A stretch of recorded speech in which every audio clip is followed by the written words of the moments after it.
함께 나누실 하나님 말씀은 요한복음 17장 20절로 26절까지의 말씀입니다.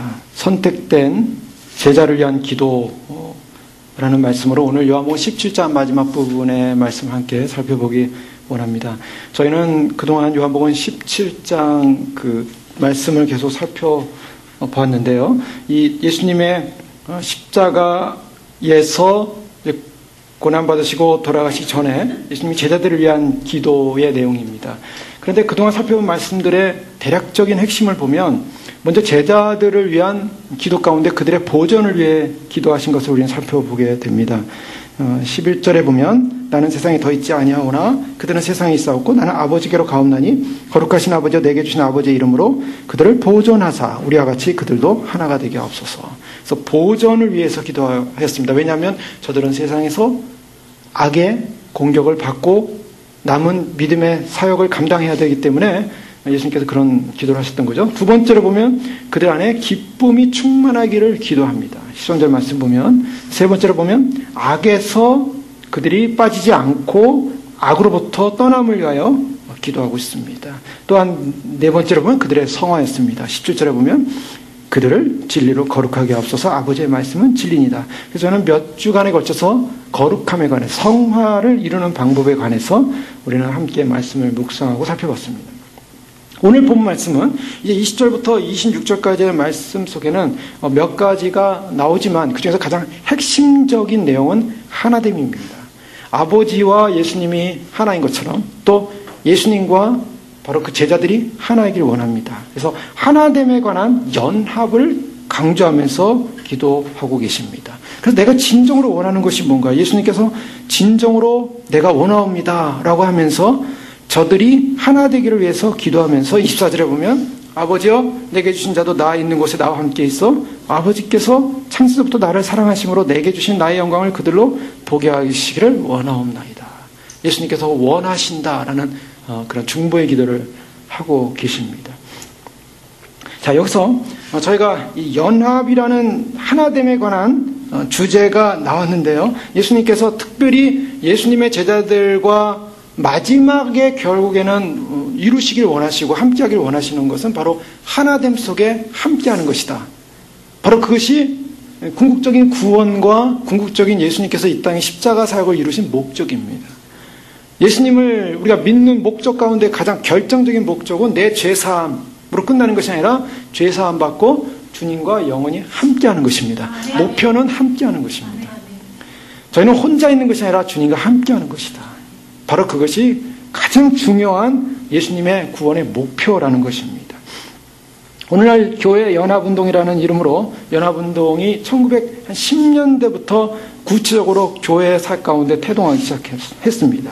그래서 초교파 오순절 이후 교회들이 하나 되자. 그래서 구원도 모든 종교 안에 있다라고 사람들은 정의하기 시작했고, 그래서 우리가 하나 되고 종교가 연합되고 하나 되는 것이 바로 하나님의 사랑을 전하는 것이고, 하나님의 사랑을 전함으로 많은 불신자들을 교회로 또 종교 안의 세계로 이끌 수 있다라는 이런 캐치프레이를 만들었습니다. 그래서 서로 싸우지 말고 하나 되자. 그런 연합운동이 시작된 것이죠. 그러나 예수님께서 말씀하시는 이 연합은 바로 종교 간의 연합을 통한 어떤 기계적인 조직적인 연합을 말하는 것이 아니라 바로 생명의 연합을 말하고 있습니다. 바로 생명은 누구와의 생명이냐면 바로 창조주 하나님과의 생명의 연합을 말하고 있습니다. 창조주 하나님과의 연합된 생명 안에 머무르고 말미암아 결국 주님과 함께하는 것. 그래서 21절, 22절, 23절의 말씀을 가만히 보면 이 하나됨 안에는 연속성이 있음을 발견하게 됩니다. 21절에 보면 아버지여 아버지께서 내 안에 내가 아버지 안에 있는 것 같이 그들도 다 하나가 되어 우리 안에 있게 하사. 자, 21절 말씀만 봐도 아버지여 아버지께서 내 안에 내가 아버지 안에 있는 것 같이 그들도 다 하나 되어. 이 하나라는 것은 어떤 갭이 있는 것이 아니라 연속되어 있다라는 것을 우리는 발견할 수 있습니다. 즉 이 하나됨은 온전한 하나됨이지 어떠한 거기에 서로 차이가 있거나 또 아니면 어떠한 거리가 있거나 아니면 서먹함이 있거나 이런 하나됨이 아니라 온전히 그 안에 함께 머무는 하나됨을 말하고 있습니다. 주님께서 바로 이 하나됨을 위해서 기도하고 계신데 이 하나됨이 이루어지는 날이 언제겠습니까? 이 하나됨이 온전히 이루어지는 날은 주님이 오시는 영광스러운 날인 줄 믿습니다. 그래서 바로 정말론적인 하나됨의 그러한 영광을 바라보면서 예수님께서 제자들 위해 기도하고 있다는 것입니다. 사실은 교회라는 존재가 바로 하나됨으로 부름받았다는 것입니다. 에베소서의 말씀을 보면, 제가 에베소 강의를 통해서 말씀 보면 한 주님, 한 믿음, 한 세례, 이런 하나에 대해서 많이 들었을 것입니다. 그래서 교회라는 것은 어떤 연합된 하나, 그 하나됨의 주체는 무엇이냐면 성령님께서 하나됨의 주체로 이루고 있다라는 것을 말씀하고 있습니다. 그런데요, 오늘 본문 말씀을 근거로 해서 주님께서 이 하나됨에 관한 기도를 하는 대상이 누군가를 우리가 살펴보면, 이 대상은 바로 아버지께서 아들 예수님에게 주신 자들입니다. 이 하나됨의 대상은 누구냐면 바로 제자들이었다는 것입니다. 또 제자들로 인해서 바로 그리스도를 믿는 모든 사람들, 즉 제자들과 함께, 사도들과 함께 그 사도들이 전한 복음을 믿는 모든 믿는 그리스도 안에 있는 사람들의 하나됨과 연합을 말하고 있습니다. 자, 이것을 우리는 쉽게 인사이드에 속한, 인사이더라고 말할 수가 있습니다.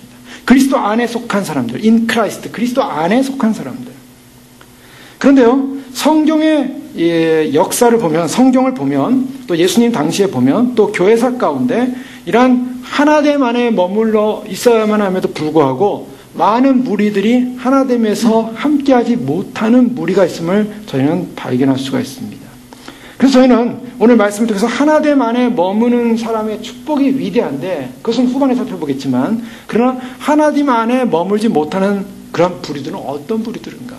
그런 부류들을 한번 살펴보면서, 우리가 반드시 하나됨 안에 들어가는 인사이더가 돼야지, 하나됨 안에 들어가지 못하는 바로 바깥에 존재하는 사람들, 아웃사이더가 되면 안 되겠다라는 어떤 하나의 경고와 또한 하나님의 메시지에 대한 말씀을 우리가 받고 우리의 신앙을 다시 한번 주님 안에 굳게 붙어있는 그런 신앙이를 원하면서 그 말씀을 좀 살펴보기 원합니다. 이 성경에 보면은 이런 인사이더 안에, 내부 안에 머물러 있지 못한 사람들이 많이 있었습니다. 빌립보서 2장 21절에 보면 20절, 21절 이렇게 말씀해 보면, 또 19절부터 보면 사도 바울은 디모데를 빌립보 교회에게 속히 보낸다고 말하고 있습니다. 그런데 보내는 이유가, 이는 뜻을 같이하여 너희 사정을 진실히 생각할 자가 이밖에 내게 없습니다. 빌립보 교회를 향하여 뜻을 같이해서 그들을 이해할 수 있는 사람은 디모데 한 명밖에 없다라고 청구합니다. 그러면서 20절에 보면 그들이 다 자기 일을 구하고 그리스도 예수의 일을 구하지 아니하되, 즉 아웃사이더를 말하고 있습니다. 사도 바울은 누가 내부에 함께하는 사람이냐, 뜻을 같이 하는 사람이 함께하는 사람이다, 인사이더. 바로 디모데를 소개하면서 자기의 일을 구하고, 다 자기 일을 구하고 그리스도 예수 일을 구하지 않는 사람을 바로 천거할 수 없는 바로 바깥에 속한 존재라는 것을 이렇게 말을 합니다. 디모데후서 1장 15절에 바울은 아시아에 있는 모든 사람이 나를 버린 이 일을 내가 안 하니 그 중에 부겔로와 허모게네가 있느니라. 이 부겔로와 허모게네가 누군지 모르겠습니다. 그러나 이 사람들의 특징은 바로 복음을 바울과 함께 하다가 바울로부터 떠난 사람들을 언급하고 있습니다. 자, 이와 같은 것은 신약시대만 있던 것이 아니죠. 구약에도 보면 이스라엘 백성 전체가 하나님을 떠났습니다. 그래서 그들이 광야 생활에서 하나님과 함께하는 바로 하나님 내부에 구속받은 선택된 백성이었음에도 불구하고 그들의 삶의 내용은 그들은 하나님께 속하지 않은 자들처럼 살았습니다. 그래서 출애굽기 32장에 보면 여호와께서 모세에게 이르시되 너는 내려가라. 내가 애굽 땅에서 인도하여낸 내 백성이 부패하였도다. 내가 그들에게 명한 길을 속히 떠나 자기를 위하여 송아지를 부어 만들고 그것을 숭배하며 그것에게 희생을 드리며 말하기를 이스라엘아 이는 너희를 애굽 땅에서 인도하여낸 너희 신이라 라고 하면서 여호와께서 또 모세에게 이르시되 내가 이 백성을 보니 목이 곧은 백성이라. 자, 그들은 하나님의 역사를 눈으로 목됐던 사람들이었습니다. 목됐음에도 불구하고 그들을 인도해낸 신이 누구냐? 자기들이 신을 만들었어요. 자기들이 금송아지 만들었어요. 그게 신이라는 거예요. 자기가 만들어 놓고. 자, 이것이 바로 불행한 하나님을 따라야 될 믿음의 백성들이 하나님을 따르지 못하는 모습을 보여주고 있습니다. 그런데요, 오늘 예수님께서 요한복음 17장에서 바로 이 하나됨의 약속을 주는 사람들은 어떤 사람들이냐면 아버지께서 아들에게 주신 사람들. 여기서 궁극적으로 어떤 내용이 담겨져 있냐면 사실은 우리의 신앙생활 가운데는 어떤 사람은 바로 하나님과 아버지와 예수님과 연합되어서 바로 그 안에서 연합돼서 하나 될 사람으로 부름받은 사람이 있고, 어떤 부류는 부름받지 못한 부류가 있다는 것입니다. 부름받지 못한 분들은 왜 그런가? 그들은 본질적으로 하나님 사랑보다는 세상을 사랑했고, 하나님 사랑보다는 자기를 사랑했고, 하나님보다는 바로 하나님과 상관없는 자기의 길을 걸어가기를 원했던 사람들입니다. 디모데후서 4장 10절에 보면 대만은 이 세상을 사랑하여 나를 버리고 데살로니가로 갔고, 바울 주변에 이런 일들이 많이 일어났어요. 지금 몇 가지만 살펴봤어도요, 바울 주변에 일어난 사건들이 뭡니까? 왜 이들은 복음을 버리고 떠나갔는가? 그 이유는 세상을 사랑했다는 것입니다. 자, 이와 같은 세상을 사랑하는 사람들은 어떤 사람들이냐? 바로 인사이더에 속한 사람들이 아니라 바로 아웃사이더, 바깥에 속한 사람들이었다는 거예요. 자, 이 바깥에 속한 사람들의 부류가 성경에서는 이렇게 구체적으로 나오기도 하지만, 그러나 때를 지어 무리가 나오기도 합니다. 요한복음 6장에 보면 우리가 그러한 바깥에 존재하는 사람들을 살펴볼 수가 있습니다. 이 바깥에 존재하는 사람들은 어떤 사람들이냐면, 사실은 종교인들 같이 보이고 신앙인들 같이 보이지만 실제로는 그들은 바깥에 속한 사람들이다 라는 것을 정의하는 사람들입니다. 바로 6장 전체에서 그것을 보여주고 있는데요, 우리가 먼저 6장 전체를 좀 살펴보면서 그 내용을 보고 그 다음에 다시 17장 넘어가겠습니다. 6장 1절에 보면 그 후에 예수께서 디베라의 갈릴리 바다 건너편으로 가시매 큰 무리가 따르니 이는 병자들에게 행하시는 표적을 보았습니다. 여기 보면 많은 무리가 예수님을 따랐다라고 성경은 말하고 있습니다. 근데 많은 무리가 예수님을 따랐는데요, 그 따른 이유가 무엇인가? 병자를 고치는 표적을 보았기 때문이다 라고 이렇게 말하고 있습니다. 자, 많은 무리가 따르고 있습니다. 자, 오늘날 많은 사람들이 신앙을 갖고 믿음 생활을 한다고 신앙생활을 시작했지만, 그러나 본인이 정말 가진 믿음이 진짜 믿음인가 가짜 믿음인가를 확인을 해야 됩니다. 그래서 내가 진짜 믿음을 가진 존재냐 가짜 믿음을 가진 존재냐, 그 확인하는 방법이 뭐냐? 오늘 요한복음 6장을 보면 저희가 좀 확인할 수가 있습니다. 많은 사람들이 예수님을 따르고 있습니다. 많은 사람이 따르고 있습니다. 적은 사람이 따르고 있지 않았어요. 이 많은 사람이 따르는데 따르는 이유 가운데 한 가지가 표적을 받기 때문이다라고 성경은 말하고 있습니다. 여러분, 우리의 따르는 동기가 무엇인가? 우리가 주님을 믿고 따르는 동기가 무엇일까? 이 동기가 먼저 중요하다는 것입니다. 많은 사람들이 예수님을 따르긴 하고 교회를 나오지만은 그 동기가 무엇일까? 그 마음속에 깊은 동기가 무엇인가? 예수님을 따르면 뭔가 표적이 보이기 때문에 흥분한 것인가? 오늘날 많은 교회들이 사람들을 교회로 이끌기 위해서, 인도하기 위해서 소위 말해서 어떤 여러 가지 방법을 쓰고 있지 않습니까? 인간의 귀에 편하게 들려오는 복음을 전하기도 하고요. 또 그들에게 어떤 볼거리나 어떤 그들을 끌 수 있는 어떤 미끼를 하나 만듭니다. 그리고 여러 가지 그들에게 올 수 있는 장애물들을 없애기 시작해요. 교회가 지금 하는 일들이 그런 겁니다. 이유는 뭡니까? 많은 사람들을 교회로 이끈다. 목적은 뭡니까? 많은 사람들이 교회로 와야 한다는 거예요. 거기에는 많은 생명을 그리스도께로 인도한다라는 물론 그런 중심으로 시작을 했겠죠. 그러나 많은 생명을 그리스도께 인도하기 위해서는 먼저 해야 될 일, 먼저 데리고 와야 된다. 먼저 끌어야 된다. 그러니까 먼저 몰아서 사람들이 교회로 오도록 관심을 갖게끔 만들어야 된다라는 것으로 시작을 합니다. 그래서 만든 예배가 구도자 중심의 예배. 한국시 때 구도자 중심의 열린 예배를 처음 시작하는 그런 장면을 봤습니다. 토요일날 저녁이었습니다. 토요일날 저녁이니까 주일날이 아니니까 부담이 없죠. 토요일날 이제 주말이고 저녁이니까 이제 좀 이렇게 교회에서 뭔가 누가 음악을 하는 사람이 와서 음악도 좀 공연해주고 클래식 하는 사람이 하고 또 성악하는 사람이 노래도 하고 뭐 이런 어떤 예배가 이제 열린 거예요. 토요일날 밤에. 그런데 제가 그날 우연하게 토요일날 그 교회 서점을 갔다가 거기서 이제 그 예배가 시작되는 걸 봤습니다. 주보를 어떤 장로님 같은 분이 나눠주시더라고요. 나눠주면서 하는 말이 저한테는 너무나 큰 충격이었어요. 그 충격은 뭐냐면 예배 구경하고 가세요. 예배 구경하고 가세요. 제가 의심을 했습니다. 제가 지금 뭔가 잘못 들었는가. 예배 구경하고 가세요. 그것이 바로 구도자 예배의 열린 예배 시작이었어요. 예배를 구경하라. 우리가 그렇게 혐오하면서 놀래면서 예배를 구경하면 안 된다라고 배웠던 그 사건이 바로 예수를 모르는 사람들을 위해서, 교회를 그래도 나올까만 고민하는 사람들을 위해서 그들에게 미끼를 던지는 방법이 예배를 구경하고 가세요 였습니다. 그러나 중요한 것은 바로 그것 때문에 교회를 나온 사람이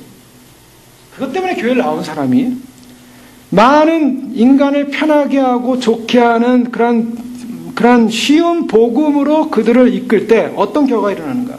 정명하도 목사님은 한 번은 이런 열린 예배, 구도자 예배를 하는 목사님과 대화를 하면서 깜짝 놀랐다고 합니다. 뭐냐면 구도자 예배를 하는데 당신은 교회 나오는 사람들 향하여 얼마나 당신이 지은 죄가 심각하고 그 죄에 대한 결과가 얼마나 무서운가에 대한 심판에 대한 설교를 하십니까? 라는 질문을 했어요.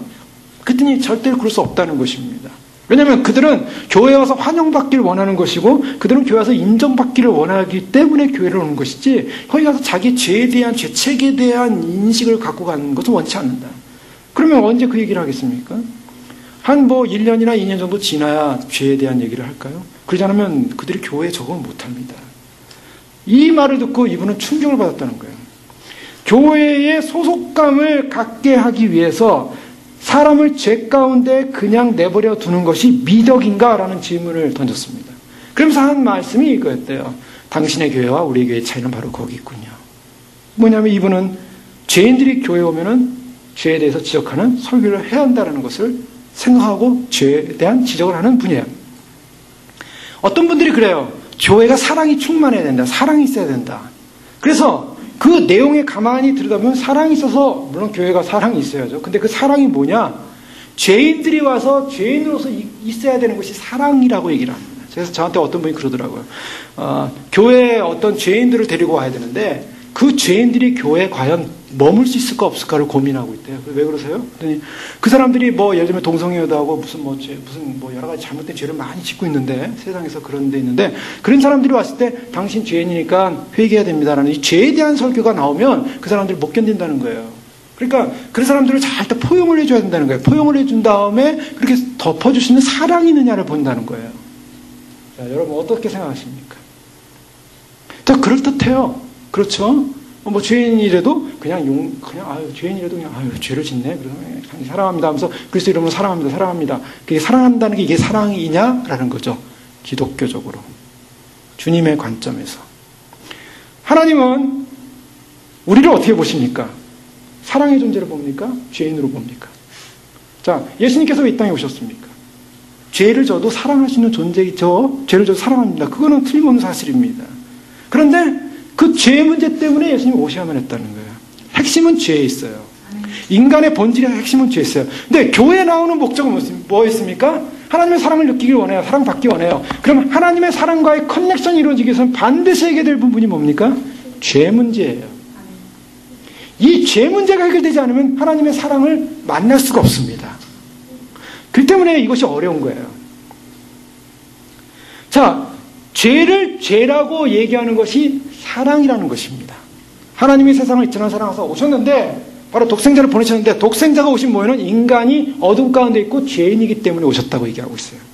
전제는 그거예요. 인간이 죄인이 아니라면 예수님께서 그의 이 십자가에 못 박혀 돌아가시기 위해서 이 땅에 왔다라는 그 사실이 사랑이 되지가 않습니다. 진정 사랑이 있었기 때문에 그 죄에 대한 문제를 해결하기 오셨다는 거예요. 죄가 있는 곳에 죄에 대한 책망과 그것부터 돌이킴의 메시지가 있을 때 그 죄를 인식하는 것이 그 사람이 하나님의 사랑을 만나는 길인 것입니다. 죄가 있으면요 하나님의 사랑을 만날 수가 없어요. 그럼 그걸 덮어준다고 해서 하나님의 사랑이 충만한 게 아니에요. 물론 인간적으로는 좋죠. 인간적으로는 자신의 죄에 대해서 건드리는 사람 없으니까 아무 문제 없어요. 자기는 계속 죄를 짓고 교회 와서도 편하고 교회에서도 그리스도의 사랑에 대해서 듣고 또 나가서 죄 짓고 또 그리스도의 사랑을 듣고 그럼 편한 거예요. 아무 문제 없어요. 그것이 사랑이냐는 거죠. 주님 앞에 설 때 그 사람은 그 죄 때문에 심판을 받게 되어 있습니다. 그 때문에 바로 이런 부분에 있어서 많은 사람들이 교회에 발을 들여놨습니다. 그런데 많은 무리가 교회에 발을 들여놨지만 죄 문제가 해결되지 않은 상태에서 들어왔을 때 그들은 교회 안에 있지만 아웃사이더로 살아갈 수밖에 없다는 것입니다. 처음부터가 잘못됐다는 거예요. 자, 이것을요 군중들의 함성이라고 볼 수 있어요. 사람들이 교회 나오는 이유가 무엇인가? 죄에 대한 인식과 내가 죄를 용서받고 구원받아야 된다는 분명한 복음에 대한 메시지를 듣고 교회를 나온 것인가? 아니면 조건이었는가? 아니면 환경이었는가? 아니면 사람과의 관계였는가? 여러분 어떻습니까? 많은 사람들이 교회를 인도할 때 많은 사람들이 조건, 환경을 가지고 인도합니다. 이미 그랬죠? 한국에 오늘 교회가 예쁘게 지고 전도하는 방법이 뭐냐면 우리 교회 와봐 너무 예뻐. 그것이 전도 방법이었어요. 그래서 교회가 너무 예쁘다. 그렇죠. 많은 교회들이 다 그냥 전통적인 좀 가난한 교회들이었는데 교회를 예쁘게 아주 현대식으로 잘 지어놨어요. 그 때문에 사람들이 왔을 때 우리 교회 예뻐. 저는 그걸 다 제가 들은 얘기입니다. 현장에서. 자, 뭐예요? 그리스도교를 인도하는 방법이 조건이었어요. 환경이었어요. 사람과의 관계였어요. 활기찬 인간적인 분위기였어요. 어떤 달란트 있는 가수급의 사람들이 노래를 잘하고 찬양을 잘해요. 어느 교회 가봤더니 그러지 않습니까? 가수들이 가스펠 가수들이 나와서 헌금송할 때 막 찬양을 불러요. 그럼 너무 아름다워요. 좋아요. 목소리 좋아요. 근데 뭔가 영성이 빠진 듯한 뭐 세속적 가수와 같은 느낌이 좀 들지만은 어쨌든 분위기는 아름다운 음악성이 있어 보여요. 세련된 프로그램. 모든 사람에게 맞춰진 그런 예배. 많은 사람 오십시오. 라고 열어놨는데 문제는 그들이 메시지를 듣고 왔냐라는 것입니다. 자, 이것이 바로 오늘 예수님을 따랐던 사람들 가운데 처음에 시작 이 부분이었어요. 큰 무리가 예수님을 따랐는데 이는 병자들에게 행하시는 표적을 보았습니다. 자, 이것이 굉장히 요한복음 6장 1절 2절에서 이것이 소위 말해서 하나의 복선을 까는 것입니다. 여러분 복선이라는 거 아시죠? 문학에서 복선을 딱 던져놨을 때는 이것이 나중에 어떻게 될까? 반전이 일어난다는 거예요. 자, 지금 이 요한은 이들이 따른 이유를 분명히 얘기하고 있습니다. 표적을 보았기 때문이다. 자, 그들이 따른 이유가 하나님의 말씀, 예수님의 말씀을 듣고 따른 것이 아니라 표적, 환경, 조건, 기적을 경험했어요. 그런데 재미있는 것은 이들이 이런 표적을 볼 때 사람들이 많이 따르기 시작했다는 거예요. 자, 이것이 재미있는 현상이에요. 사람들은 무엇을 기대합니까? 사람들은 무언가 대단한 것을 기대합니다. 굉장한 것을 기대합니다. 그래서 그런 표적이 나타났다, 뭐가 기적이 나타났다, 무슨 사건이 있었다 그러면 사람들은 마음의 충동이 일어나요. 그런데 그것을 따르는 무리들이 그런 환경적 조건만을 보고서 따랐을 때 어떤 현상이 벌어지냐면 많은 무리들 가운데는 흥미만을 추구하는 천박한 사람들도 몰려들기 시작했다는 것입니다. 그러나 참된 제자들, 여기서 보이는 이 장면은 이 요한복음 6장 전체에서 보이는 것은 전부 다 아웃사이더에 대한 그림들입니다. 바깥에 있는 사람들이 어떤 모습을 하고 있는가. 그런데 그 가운데 나중에 들어가면 인사이더 그룹이 딱 나와요. 그래서 아웃사이더의 바깥에 있는 많은 무리들과 안에 있는 핵심적인 제자 그룹이 딱 구분이 됩니다. 바로 이 부분이에요. 이 부분이 바로 오늘 요한복음 6장에서 말씀하고 던지고 싶은 부분이에요. 사람들이 무엇인가 기적을 보면서 쫓아왔을 때는 뭔가 이익을 얻고 뭔가 역사를 볼 수 있지 않을까, 뭔가 이익을 얻을 수 있는 어떤 흥미거리가 있지 않을까라는 그러한 가운데 찾아왔다는 것입니다. 그들에게 그것이 매력이 됐다는 거예요. 그래서 초자연적인 현상 때문에 마음이 빼앗기 시작했습니다. 오늘날도 어떻습니까? 오늘날도 많은 사람들이 어디에 가면 기적이 있다더라, 어디에 가면 뭐가 있다더라, 어디에 가면 뭐가 있다더라, 사람들 마음이 어떻습니까? 거기 가면 뭔가가 있나 보다 이렇게 생각을 한다는 거예요. 사람들 마음은 그렇습니다. 대부분의 사람들이 그래요. 어디 가면 뭐가 있다더라, 어디 가면 뭐 금가루가 떨어진다더라, 어디 가면 뭐 금리빨이 나온다더라, 어디 가면 뭐가 이상한 현상이 일어난다더라, 어디 가면 뭐가 나타나더라. 사람들 마음에 굉장히 그것 자체가 하나의 표적처럼 느껴져요. 표적을 보고 사람들은 쫓기 시작한다는 거예요. 메시지가 뭐냐는 거예요. 자, 이들이 쫓기 시작했을 때 어떤 사건이 벌어집니까? 어떤 사건이냐면 오병이어 사건이 이제 벌어져요. 그때 사람들이 많이 몰려오니까 예수님께서 이들에게 먹을 것을 빌립을 시험하고자 줘라 라고 했을 때 먹을 것이 없습니다. 200데나리온이나 더 필요합니다. 뭐 이런 과정이 일어나지 않습니까? 예수님께서 잔디밭 다 앉으라고 하고 그다음에 그들에게 먹을 것을 주시기 시작합니다. 그런데요, 이 먹을 것 주시는 모습은 그들의 굉장한 표적과는 다른, 기대하는 다른 방법이었어요. 사람들이 이해가 안 됐어요. 어떻게 일어날까? 자, 오병이어 기적이요. 예수님께서 막 이제 하나님이요, 여기 수많은 사람이 굶주리고 있습니다. 역사하소서. 뭐 이랬더니 갑자기 하늘에서 빠바바박 나팔소리가 울리고요. 땅이 막 확 지진이 일어나고 물고기가 막 갈릴리 바다에서 물고기들이 팍 올라오더니 휙 날라서 바구니에 막 쏟아지기 시작하는 거예요. 그 다음에 보리떡들이 공중에서 어디선가 막 날라오기 시작했어요. 그러면서 천사들이 옆에서 막 찬양을 하면서 영광 그리고 하늘로부터 빛이 쫙 비치는 어떤 영광스러운 그런 500여 기적이었는가. 그런 기적이 아니었어요. 예수님의 기적은 오히려 보리떡을 나눠주기 시작하는데 그 보리떡이 다시 생기기 시작합니다. 차분하게 조용하게 무리를 지어 앉으라고 했는데 그 무리를 지어 나누는 가운데 계속적으로 음식이 계속 나오는 거였어요. 하나님의 기적, 절제된 기적. 자, 사람들이 생각하는 거가 뭔가 다르죠. 사람들이 기대했던 어떤 기적의 방법과 다르습니다. 자, 언제나 기독교는 사람들에게 어떠한 기대를 갖게 하냐면 뭔가 이 교회나 그리스도를 따르게 되면 내가 어떠한 기적을 얻을 수 있지 않을까? 어떠한 걸 체험하고 수 있지 않을까? 근데 사실 하나님께서 기적을 주세요. 질서 있게, 조용하게 하나님께서 공급하시고 하나님께서 우리가 생각하지 못하는 방법으로 인도하시고 우리가 생각하지 못하는 방법으로 하나님께서 우리를 보호하시는 것을 우리는 경험할 수 있습니다. 근데 사람들은요 갑자기 튀어나오는 뻥튀기처럼 일어나는 기적을 자꾸 기대한다고요. 그런데 어쨌든 이들은 무엇을 경험했습니까? 기적을 경험했어요. 이 기적이 보통 기적이 아니었어요. 그들을 먹을 수 있는, 그들을 존재케 하는 그런 기적이 일어났어요. 그런데요, 이런 기적을 경험한 그들이 어떤 사건이 있냐면 6장 14절에 보면 13절에 보리떡 5개로 먹고 남은 조각이 12바구니 찼는데 14절에 그 사람들이 예수께 행하신 이 표적을 보고 말하되 이는 참으로 세상에 오실 그 선지자라 하더라. 저들이 뭐라고 얘기하냐면 예수님을 향하여 선지자라고 칭찬했습니다. 참으로 선지자다. 왜요? 이유가 뭐예요? 표적을 보고. 표적을 보니까 선지자인 거예요. 자, 이거 이제 굉장히 중요한 부분입니다. 표적이 나타나니까 선지자예요. 만약 표적이 안 나타났으면 어떻게 할 뻔했어요? 그들은 표적을 보고 선지자라고 얘기하기 시작했어요. 아, 그래. 하나님께서 이 땅에 보내신 메시아, 선지자야. 예수님이 한 2만 명 정도 되는 사람들을 먹였으니까 이제 예수님은 이 땅에 진정한 로마 정부를 몰라내고 그리고 우리 하나님 나라를 세울 수 있어. 이스라엘 나라를 세울 수 있어. 그래서 뭐 하기 시작하냐면 그들이 15절에 보니까 그러므로 예수께서 그들이 와서 자기를 억지로 붙들어 임금 삼으려는 줄 아시고 다시 혼자 산으로 떠나가셨습니다.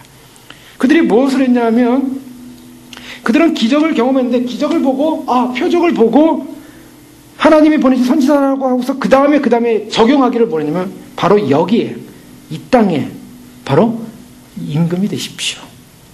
이 땅에 우리의 주인이 되십시오. 우리에게 먹을 것을 주는 분이 되십시오. 자, 아웃사이더의 특징들은 뭐냐면 신앙에 있어서 내가 외곽에 있는 사람이다 라고 생각되어지는 사람들의 특징은 뭐냐면 이 사람들은 항상 이 땅의 문제만을 생각한다는 것입니다. 예수님께서 왜 오셨는가? 예수님께서 전하시는 메시지가 무엇인가? 예수님께서 궁극적으로 원하시는 것이 무엇인가에 초점이 있지 않고 그들은 자기들의 필요에만 생각을 하고 있습니다. 기적이 일어났네? 먹을 것도 주셨네? 그러니 그 사람을 왕으로 모시자. 나의 왕으로 모시자. 그래서 어떻게 해요? 우리의 왕으로 모셔서 이 땅 가운데서 왕이 되십시오.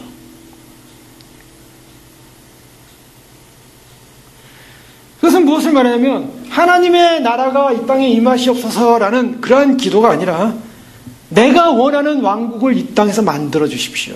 그래서 그 왕을 초청해요. 나의 삶 가운데.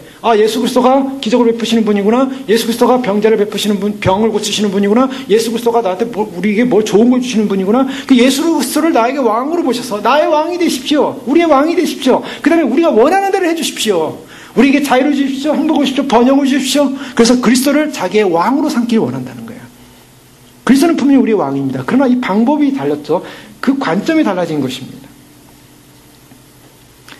자신들에게 일어나는 기적적 사건을 통해서 그들은 예수 그리스도를 진정으로 월십하고 예수님이 하나님의 아들이라는 사실을 인정하고 그분을 예배하는 존재가 아니라 자기의 필요를 위한 왕으로 삼기 원한다는 것입니다. 많은 사람들이 교회 다니면서 예수님을 자기의 필요를 위한 왕으로서 삼기를 원하고 그렇게 대접하려고 한다는 것이에요. 그 왕이 내가 원하는 삶에 대한 기대를 포기시켰을 때 그 왕은 가차없이 버립니다. 그 왕에 대해서 가차없이 질책합니다. 왜? 그 왕은 나를 위한 왕이기 때문에. 이것이 유대인의 모습이었어요. 예수님께서 말씀하시기를 내 나라는 이 세상에 속한 것이 아니다. 요한복음 18장 36절에 보면 예수님께서 자신의 나라를 말씀하시면서 빌라도 앞에서 그렇게 말씀하십니다. 예수께서 대답하시되 내 나라는 이 세상에 속한 것이 아니니라. 예수님께서는 분명히 하나님의 나라에 관한 나라의 주권자로서 왕으로서 이 땅에 오셨지만 아직은 이 땅이 아니었어요. 그러나 그를 따르는 많은 사람들이 무엇을 원했습니까? 오늘날로면 번영신학을 원했던 거예요. 번영신학에 사로잡혀 있어요. 그래서 그리스도를 따르면 이와 같은 표적이 일어나는구나. 그리스도를 따르면 뭔가 좋은 일이 일어나는구나. 지금 여기에 바로 하나님 나라가 여기에 우리를 위한 왕이 되소서. 그런데요, 그들의 모습을 보면요, 진정으로 예수님에 대한 경배와 예배가 없다라는 것입니다. 여기에 큰 차이점을 발견할 수 있어요. 이 아웃사이더의 마음속에는 뭐냐면 하나님의 아들에 대한 진정한 예배가 없다는 것입니다. 그런데요, 우리가 진정 구원받은 백성이냐 아니냐, 내가 정말 인사이더에 속한 사람이냐 아웃사이더에 속한 사람이냐, 이것을 판단하는 기준은 내 안에 진정한 월십이 있느냐의 문제입니다.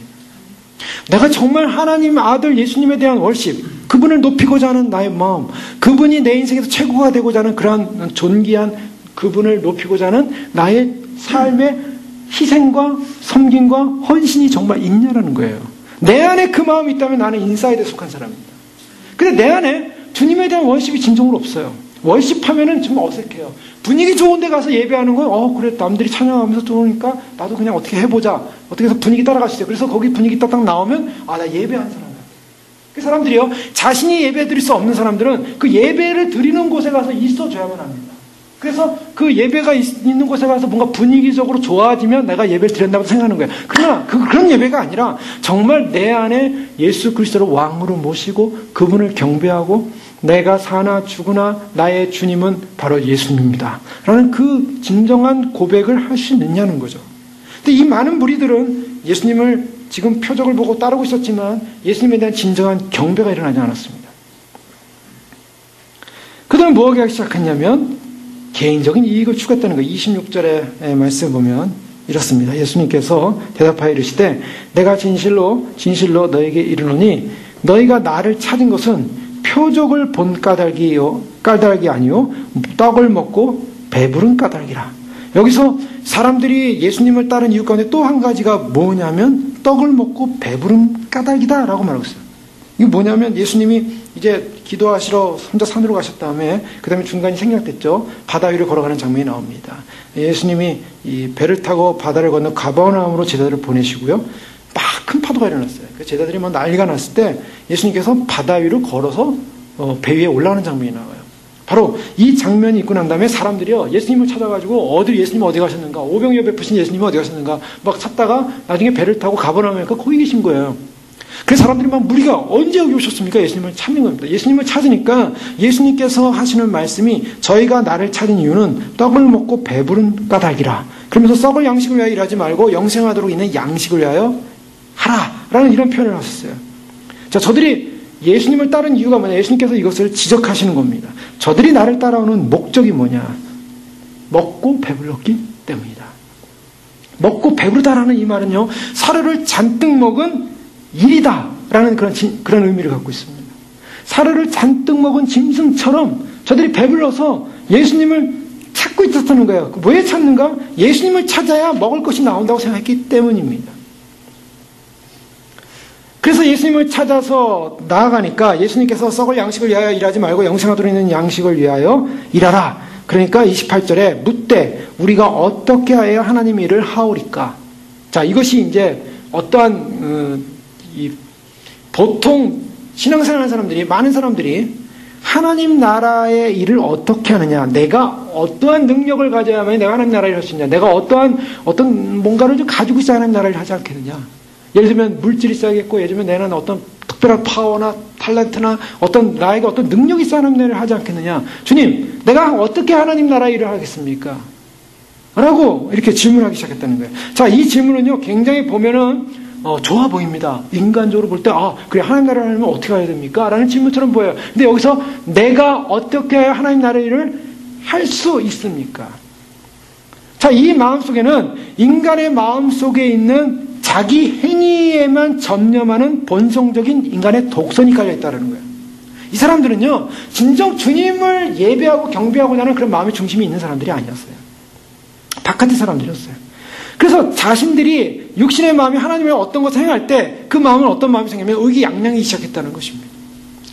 유대인들의 대부분의 특징들이 뭐냐면 내가 하나님을 위해서 굉장한 일을 하고 있고 내가 하나님 나라에서 대단한 일을 하고 그런 존재이기 때문에 나는 굉장한 존재라는 자기의식화가 있었어요.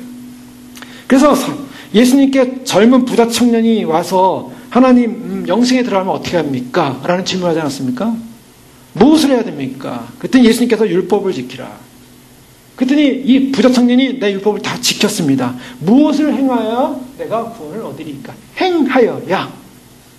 여기 이제 핵심은 뭐냐면 내가 하나님 나라 들어가기 위해서는 나라는 존재가 어떠한 행위로서의 일을 많이 해야만이 하나님 나라를 받아주실 수 있습니까? 자기들이 하는 행위에 대한 어떤 자기 의의가 있었기 때문에 율법적 의의가 그들 안에 늘 담겨져 있었기 때문에 무엇을 해야만 합니까? 우리가 그런 질문 많이 할 수 있어요. 하나님, 내가 무엇을 해야만 하겠습니까? 내가 어떻습니까? 내가 주님 위해서 많은 일을 하게 되면 어떤 사건이 일어날 것 같아요? 하나님, 내가 그래도 하나님 나라 들어가기 위해서 굉장한 존재가 됐습니다. 내가 하나님 나라에 들어가기 합당한 일을 많이 하고 있습니다. 예. 그런데 무슨 일을 많이 해야만이 하나님 나라에 들어갈 수 있습니까? 라는 그 질문 앞에 예수님께서 뭐라고 말씀하시냐면 29절에 예수께서 대답하여 이르시되 하나님께서 보내신 이를 믿는 것이 하나님의 일이니라. 굉장히 중요한 말씀하셨어요. 이들은요, 지금 무엇을 하고 있었냐면 하나님 나라에 들어가려면 내가 어떤 일을 해야만 합니까? 예수님은 그들의 마음을 보고 있었어요. 그들은 먹고 배불렀기 때문에 나를 찾은 것이다. 그럼 여기 뭐가 빠졌어요? 답을 예수님께서 알려주셨어요. 그들이 어떤 답을 갖고 있냐? 그들은 하나님께서 보내신 이를 믿지 않고 있다. 자, 이 사람들이 왜 아웃사이더냐면 표적을 보고 예수님을 따랐어요. 기적을 봤어요. 오병이어도 체험하고 있어요. 그리고 예수님을 잘 믿는 것처럼 주님을 따르는 것처럼 열정도 있었어요. 사람들은 무리로 막 몰려다니고 있었어요. 그리고 우리 임금이 되주세요. 임금이 되주세요. 이렇게 하면서 예수님도 높이고 있었어요. 그런데 예수님의 눈에는 예수님을 믿지 않고 있더라는 거예요. 많은 사람들이 신앙생활하고 교회 다니면서도 진심으로 예수님을 믿지 않은 채 내가 구원을 받게 하여 하나님 나라 들어가게 하여 많은 일을 내가 행한다. 자기의 속에 빠진 사람들이 많이 있어요. 그런데 주님의 그 핵심을 보면서 정말 구원을 받고 싶은 사람은 예수 그리스도를 믿어야 된다. 믿지 않는다는 거예요. 이거 엄청난 충격이죠. 자, 내가 아웃사이드에 속한 존재인가? 인사이드에 속한, 정말 내가 예수 그리스도를 믿고 있는가? 굉장히 중요한 질문입니다. 많은 사람들이 믿음에 대해서 생각을 하시는데 이 믿음이라는 것이 이게 단순한 믿음인가? 예수님 눈에 볼 때 이 사람이 정말 믿는 사람인가 아닌가? 예수님은 정확히 알고 계세요. 자, 지금까지 이 아웃사이더의 그러한 태도나 모양들을 보면요, 이들은 분명히 핵심을 놓치고 있었어요. 예수님 그분에 대한 핵심을 놓치고 있었고, 예수님 그분에 대한 인격을 놓치고 있었고, 예수님 그분에 대해서 놓치고 뭘 보고 있었어요? 거기서 나오는 모든 과정, 산출되어지는 표적, 산출되어지는 기적, 산출되어지는 이익, 산출되어지는 자신들의 이권, 여기에만 꽉 차 있었던 사람들이에요. 그런데요, 또 재밌는 것은 뭐냐면요, 믿어야 된다 그랬어요. 예수를 믿어라. 하나님이 보내신 자를 믿어라. 예수님 당신을 믿으라는 거였고요. 이 표적을 보고도 나를 믿어라 였어요. 나를 믿게 하기 위해서 예수님 표적을 하신 거예요. 그런데 사람들은 그 표적을 행하신 그분을 믿지 않고 자기서 얻어지는 것을 얻기만을 원했다는 거예요. 철저히 자기중심적이죠.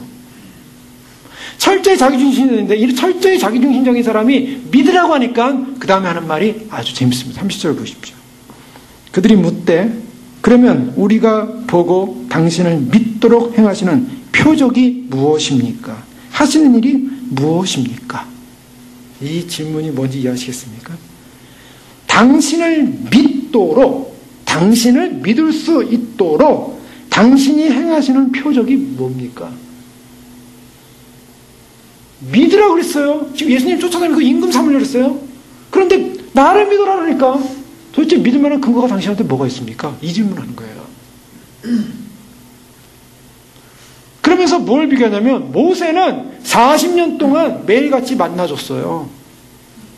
당신은 이번에 오병이어 한 번 했다고 뭐 대단하게 보이는데 모세는 40년 동안 뭘 고쳤는데요? 모세보다 뛰어납니까? 이런 질문을 해요. 뭐예요? 산출된 결과. 산출된 결과는 모세가 40년 동안 뭘 고쳤다. 당신은 한 번에 오병이어를 베풀었지만 이렇게 모세보다 더 뛰어난 음식을 줄 수 있는 능력이 있느냐? 모세보다 더 뛰어나냐? 우리가 믿을 만한 가치가 있느냐? 라는 질문을 하고 있습니다. 히브리서 1장에 가면 히브리서 우리가 3장에 가면 배웠죠? 예수님은 유대인에게 있어서 모세보다 탁월하신 분. 집을 지은 자가 집 맡은 자 사람보다 높지 않느냐? 유대인들에게 그 얘기를 해줘야만 했어요. 이 유대인들에게 모세는 절대적인 사람이에요. 하나님의 신권 대리자로서 율법을 주고 하나님의 계명을 줬고 또 40년 동안을 먹이고 광야에서 이끈 그 최고의 지도자였거든요. 그런데 모세보다 당신이 뛰어나냐라는 질문을 하고 있어요. 무슨 표적을 보이겠느냐 지금. 그랬더니 예수님의 대답은 무엇이냐면 예수께서 이르시되 32절에 내가 진실로 너에게 이르니 모세가 너에게 하늘로부터 준 떡을 준 것이 아니라 내 아버지께서 너에게 하늘로부터 참떡을 주셨다. 하나님의 떡은 하늘에서 내려오는 세상의 생명을 주는 것이니라. 그러면서 그들이 이르되 주여 이 떡을 항상 우리에게 주. 이 사람들은요 아주 어떤 면에서는 사악해요. 자기중심이에요. 하늘로부터 내려오는 참떡을 준다. 라고 하니까 또 그게 또 혹한 거예요. 참떡? 그게 또 뭐야? 그거 내게 주세요. 그러니까 이게 지금 무슨 말일까? 이게 물과 기름이라는 거예요. 쉬운 말로 하면 무슨 말인지 도저히 이해를 못하고 있어요. 지금 예수님이 뭘 말하고 있는지를 핵심을 못 잡고 있다는 거예요.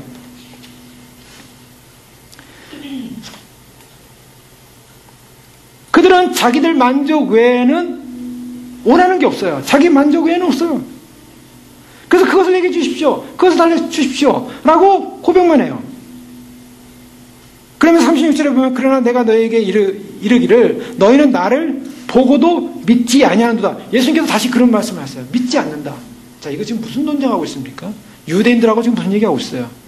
유대인들 예수님 곁에 있었지만 예수님은 진실로 따르는 것 같았지만 예수님을 높이는 것 같았지만 그들하고 지금 무슨 얘기를 하고 있어요? 예수님이 믿음을 가지고 논쟁을 하고 있어요. 너희는 나를 믿고 있지 않다. 우리는 당신이 필요하다. 당신은 우리에게 왕이 되어야 된다. 당신은 표적을 베푸시는 분이다. 어디 가셨습니까? 우린 당신을 따라다닙니다. 당신이 가는 곳은 다 가겠습니다. 우리를 위해서, 나를 위해서, 내가 필요한 것을 위해서, 얻기 위해서 양식을 주십시오. 표적을 주십시오. 하늘에부터 참떡을 줍니다. 그것도 주십시오. 그런데 예수님은 너희는 나를 보고도 믿지 않는구나. 이 무슨 말입니까? 바로 관계예요. 그리스도와의 관계가 없다는 거예요. 아버지께서 내게 주신 자는 다 내게로 올 것이요 라고 주님 말씀하시면 37절에 이제 이들의 무리와 예수님이 어떤 36절에 나를 보고도 믿지 않는 사람들과 37절에 아버지께서 내게 주시는 자는 다 내게로 올 것이요 라는 이 말을 통해서 예수님이 무엇을 말하고 있냐면 진정으로 나를 믿는 인사이더 그룹과 나를 따르는 것 같지만 절대로 내 안에 들어올 수 없는 아웃사이더는 이미 하나님 앞에서 결정되어 있다. 선을 닦아버렸어요. 이것이 하나님의 주권이다. 자, 이 말이 굉장히 어려운 말입니다, 사실은. 자, 저들은요, 사실은 예수님을 믿을 마음은 없어요. 전혀 예수님 믿을 마음 없이 예수님께서 주신 표적, 예수님께서 이루신 것, 예수님께서 주는 그래서 나에게 내 인생 가운데 이익이 되는 것, 그래서 그 이익을 추구하고 쫓고 그것을 얻기 위해서만 쫓아다녔지 절대 예수님과 인격적 관계를 맺을 마음도 없었고 또 믿지도 않았고 그러니 예수님께서 그 사람들 앞에 하나님께서 내게 주시는 자는 다 내게로 오지만 너희는 아니다. 이렇게 선언하는 것입니다. 35절에 보면 예수께서 이르시되 나는 생명의 떡이니 내게 오는 자는 결코 줄이지 아니할 터요 나를 믿는 자는 영원히 목마르지 아니하리라. 이 말을 듣고도요 예수님이 알지 못하고 깨닫지 못해요. 자, 여기서 이러한 말씀을 하시면서 내게 오는 사람은 내가 한 사람도 잃어버리지 않고 마지막 날에 다시 살리는 것이라. 39절에 한 사람도 잃어버리지 않고 마지막 날에 다시 살린다. 자, 여기서 이 말씀을 보세요. 우리는요, 많은 대중이 다 구원받아야 된다고 생각합니다. 그렇죠? 그 많은 사람들, 모든 사람들이 다 구원받고 한 사람도 놓쳐서는 안 된다고 생각해요. 근데 예수님께서 여기서 선을 긋는 거예요. 어떤 사람들이 선을 긋습니까? 아웃사이더는 잃어버리는 존재다. 주님께서 택한 예수님에게로 오는 사람만이 구원을 받는다. 이것이 성경에 담겨진 하나님의 주권입니다. 이 주권을 볼 때 우리는 두렵습니다. 왜 두려운가? 많은 사람들이 예수님을 쫓아서 다 구원받을 것 같았는데 다 구원받지 못하더라는 거예요. 왜요? 사실은 이중성이에요. 그 쫓는 자들 중에 정말 예수님의 표적과 상관없이 그분의 인격과 그분을 바라보면서 아니면 하나님께서 예수님께서 베푸신 여러 가지 사건을 통해서 그분이 정말 메시아라는 사실을 인정하고 그분 앞에 들어가서 그분의 인사이드 안에 그룹 안에 들어간다면 구원받을 백성이 되었는데 이들은 끝까지 주님 안으로 들어오지 않고 있어요. 끝까지 주님 안으로 들어오지 않고 무엇을 원해요? 주님으로부터 산출되는 모든 자기에게 이익되는 것만을 원하고 있는 거예요. 계속 그걸 하고 있어요. 그러니 이들은 양이 아니라는 거예요. 근데 나를 보내신 이의 뜻을 내게 주신 자 중에 내가 하나도 잃어버리지 아니하고 마지막 날에 다시 살리는 것이냐. 주님께서 마지막 날에 살리는 사람들, 하나도 잃어버리지 않는 존재들, 어떤 존재들입니까? 바로 그것이 인사이드 그룹에 속한 제자들이었어요. 그것이 요한복음 오늘 14장에 가면 주님께서 기도할 때 아버지여 내가 아버지와 하나 된 것처럼 또 내가 저들과 하나 되고 아버지와 저들이 하나 되어서 내가 주님이 마지막에 나 있는 곳에 저들도 함께 나와 함께 있어 나의 영광을 보게 되기를 원합니다. 이 기도를 하고 계시거든요. 근데 이 기도의 대상이 누구냐는 거예요. 이 기도의 대상은 여기 지금 아웃사이드에 속한 그룹들이 아니라는 거예요. 안에 있는 사람들. 자, 이런 말이 전해지니까 어떤 현상이 벌어지냐면 41절에 자기가 하늘에서 내려온 떡이라 하심으로 유대인들이 예수에 대하여 수군거리기 시작했어요. 자, 이것이 바로 아웃사이더 그룹들의 특징이라고 할 수 있어요. 왜냐하면 예수님께서 직접 나는 생명을 주는 영생을 주는 존재다라고 하고서 그 말씀을 선포하니까 유대인들이 예수님이 생명을 주는 분이야? 왜요? 예수님과 인격적인 관계가 없었기 때문에 그들은 예수님을 믿지 않고 있었어요. 믿지 않으니까 인간의 마음의 부패성이 그대로 드러나면서 결국 슬슬 이 아웃사이드 있는 그룹들이 처음에는 많이 몰려왔고 처음에는 굉장히 몰려왔고 처음에는 예수님을 왕으로 모신다고 하고 그래서 예수님을 막 간절히 사모하면서 쫓는 것처럼 간절히 가버나움까지 가서 예수님을 만나고 그러면서 예수님께서 주시는 그 표적과 그것을 통해서 또 뭔가 믿을 만한 근거를 달라고 하는 이 하나님의 일을 하면 어떻게 해야 하나님을 할 수 있습니까? 라는 이런 긍정적인 열정과 질문을 던지는 듯한 사람들이 무엇하기 시작하냐면 예수님이 내가 하늘로부터 내려온 생명의 양식이다라는 이 말에 아니 자기가 무슨 양식이야?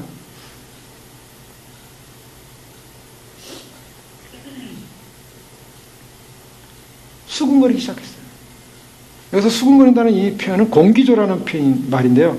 불평하고 수군대고 중얼거리고 투덜거리고 몰래 험담하는 것을 말합니다. 독선적이고 자만심이 강한 존재들이었기 때문에 그들은 왜 예수님과의 인격적인 관계를 맺고 있지 않았냐면 그들은 사실은 교만했기 때문이에요. 사실은 그들은 굉장히 사악한 존재들이에요. 사실은 그들은 굉장히 독선적인 존재들이에요. 그것은 다른 말로 하면 무슨 표현이냐면 예수님에 대한 절대적인 필요를 느끼지 않고 있다는 거예요.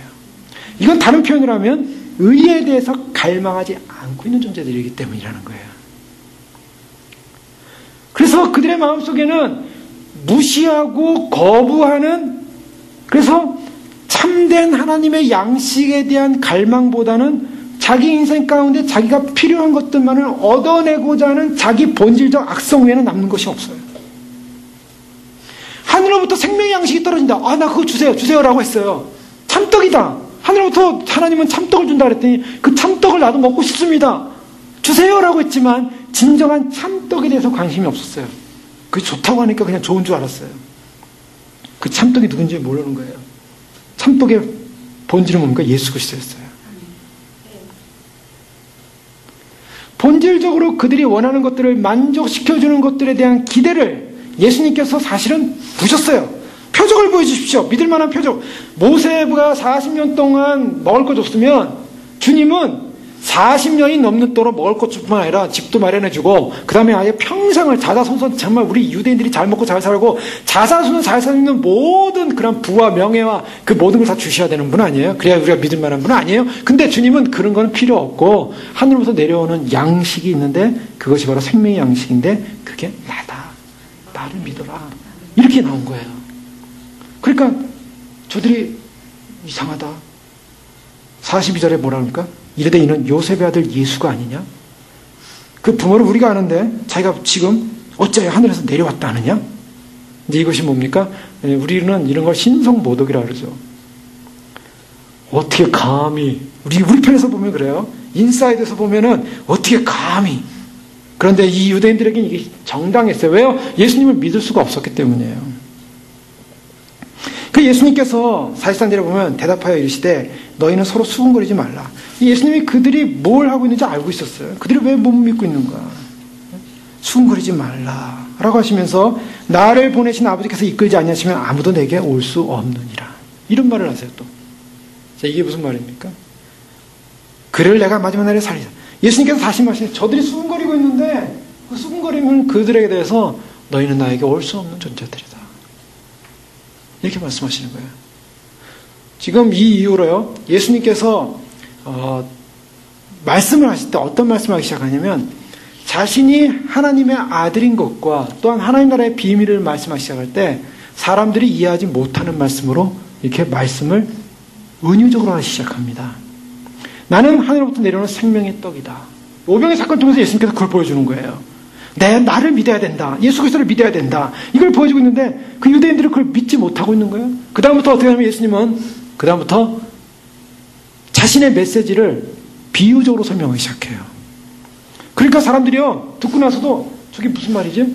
무슨 말이지? 이해를 못하게 만들어놨어요. 그래서 제자들이 있는 곳에 예수님께서 그걸 설명해 주기 시작해요. 제자들은 이해하도록. 자, 이것이 이제 하나님 나라의 비밀입니다. 하나님 나라의 비밀은요, 아버지께서 택한 백성은요, 하나님께서 계시하시는 비밀을 비밀 속으로 들어가기 시작해요. 아멘. 그런데 아버지로부터 택함을 받지 못한 사람은요, 예수님을 만날 조우에서 예수님을 믿을 수 있는 기회가 있었어요. 예수님과 인격적인 관계, 예수님의 모든 표정, 예수님께서 이루신 모든 사건들, 이것을 통해서 예수님을 만날 수 있는 시간이 있었는데 그 예수님을 진정으로 만나지 못한 거예요. 못하고 나니까 그때부터는 하나님의 계시의 말씀이 멀어지기 시작합니다. 못 알아듣는 거예요. 모르는 거예요. 구원의 길에 요원한 거예요. 이것이 바로 무서운 사실입니다.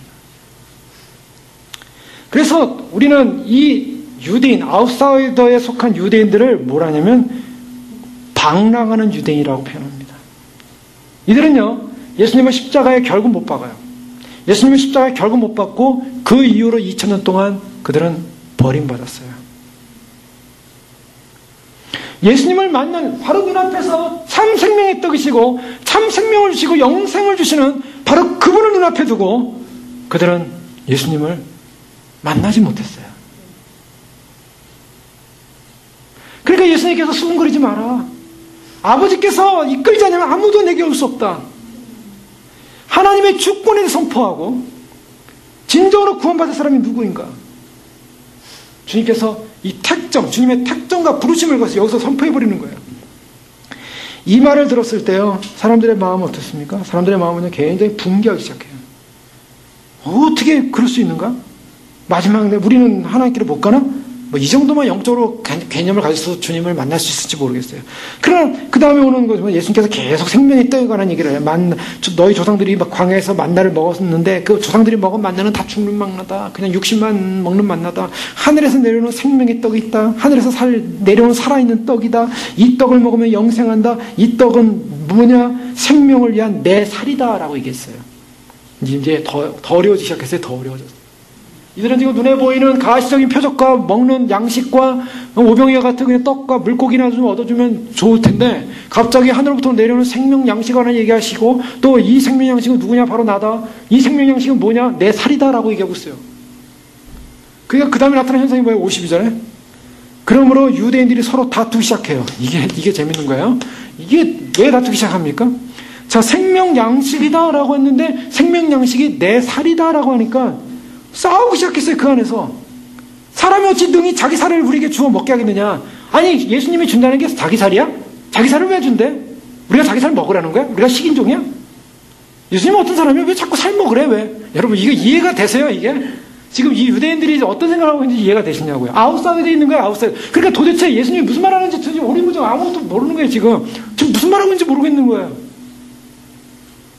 그래서 그 안에서 싸움이 일어났어요. 서로 막 싸움이 막 일어나니까 예수께서 이르시되 내가 진실로 진실로 너에게 이르노니 인자의 살을 먹지 아니하고 인자의 피를 마시지 아니하면 너희 속에 생명이 없느니라.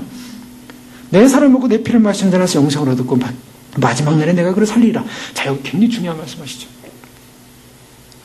예수님께서 내가 하늘로부터 내려오는 생명의 양식이다, 떡이다 라고까지 했는데도 이제 그들이 이해를 못하고 있었는데 실제로 그 떡은 내 살이다, 내 살을 먹어야 된다까지 얘기하고 있어요.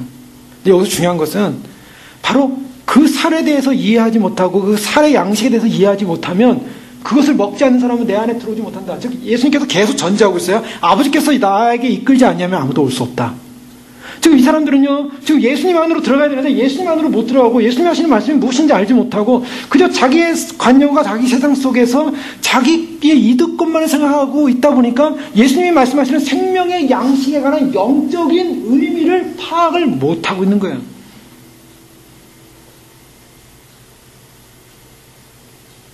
자, 그들이 왜 영적인 의미를 파악하지 못하고 있었는가?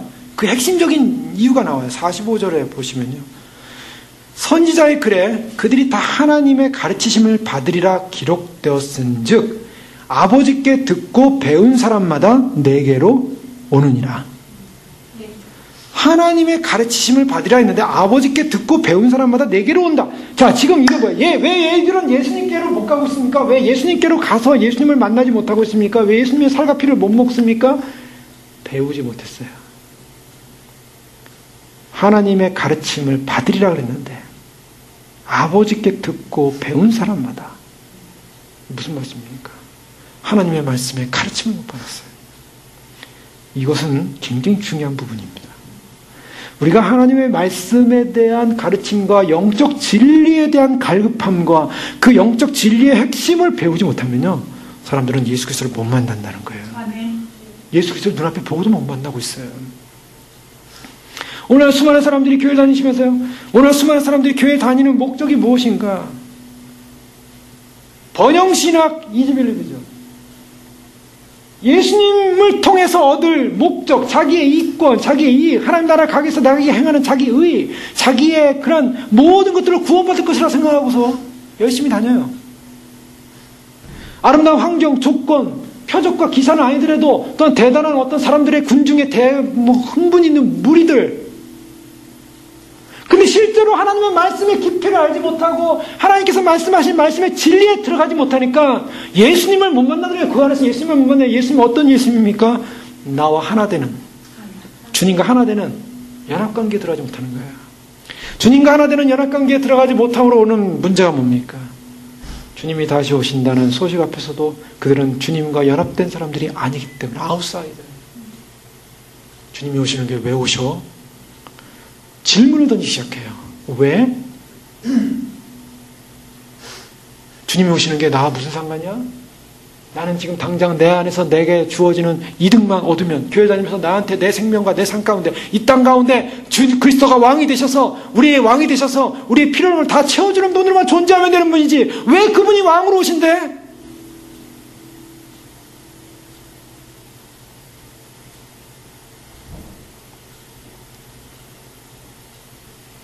그들은 예수님 주변에 몰려와서 조금 냄새를 맡고, 조금은 예수님을 쳐다보고, 조금은 감탄도 하고, 조금 분석도 하고, 조금 사색도 하고, 조금 칭찬, 예수님을 칭찬도 하고, 예수님에 대해서 사람들에게 알리기도 하고, 추천도 하고, 뭐 이렇게 해서 조금 했을 뿐입니다. 그러나 그것이 전부였어요. 그들에게서 예수 그리스도는 내가 그분의 살을 먹고 그분의 피를 마셔야 되는, 그분이 나에게서 생명의 양식이 하는 절대적인 필수적인 절실한 주님이 나의 모든 것이라는 것이 고백이 없는 거예요.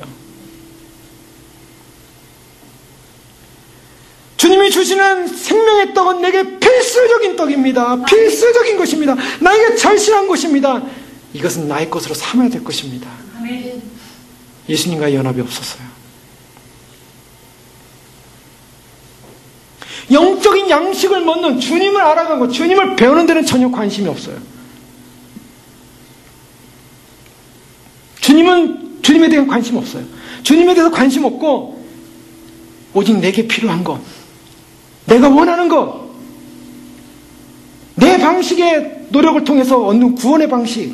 주님은 그게 아니라 나를 믿으라 그랬어요. 예수 그리스도를 믿으라 그랬어요. 그것이 하나님의 일이라고.